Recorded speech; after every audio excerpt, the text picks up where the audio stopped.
Matt, if I were to go inside of Jason's cube, would I find myself at a place where I can finally see Kraven the Hunter? Is there a place that I can If travel it's with? if you're in the cube next Christmas, yeah.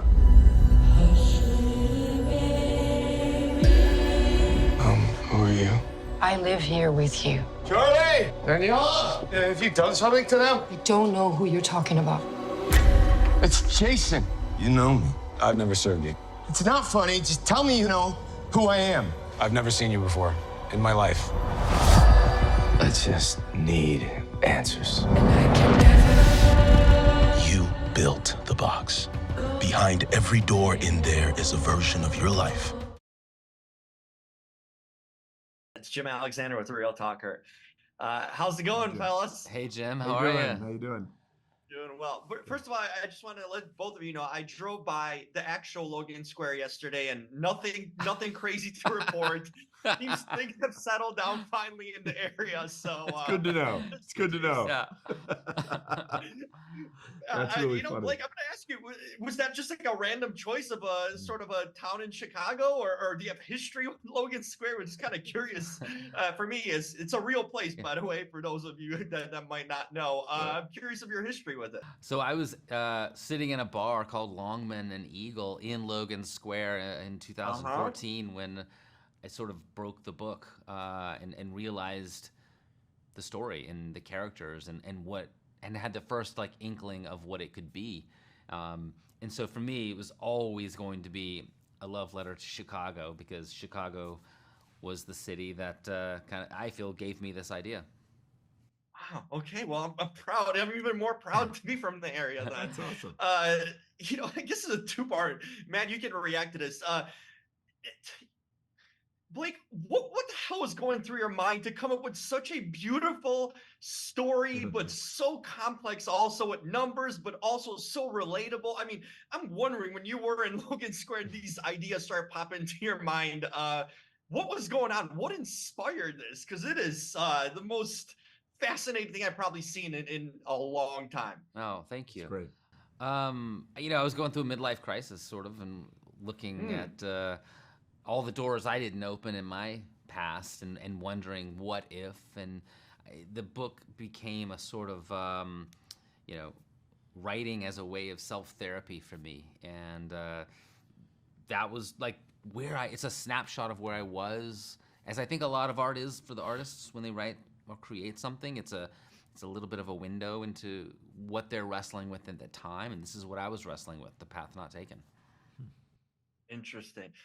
Matt, if I were to go inside of Jason's cube, would I find myself at a place where I can finally see Kraven the Hunter? Is there a place that I can travel with? If you're in the cube next Christmas, yeah, you can. I mean, okay, so this is going to happen in Christmas time then. December, yes, you in a cube near you, anywhere. Perfect. All I've been cubes. waiting a long time. It kind of leads me to another question here. This is a story of possibilities in life, and I want to ask you guys both individually. Going through this the book and the show in itself, did it make you rethink of certain paths in life that both of you sort of individually could have chosen that would have changed your life, either professionally or personally too? Because it kind of made me think even of different alternate paths in life. If you make one decision, how it leads you. I'm going to start with you, Blake. Ever come to that moment, it seems like? Yeah, I mean, I thought about it every day on set because I really wrestled with whether or not to like fully embrace making dark matter and sort of being at the tip of that spear, the show itself. I mean, and I really weighed whether or not I should just sort of jump off the high dive and try to do this thing. And I was so happy when I was walking through set and like once we had our sort of sea legs under us and production was going well, I just felt very grateful that I kind of took the leap to try to do something that was really outside of my comfort zone. How about you, Matt? Anything that stands out to you that you thought of? Yeah, I mean, a lot of things. I think personal things, and but one that I'm happy to talk about.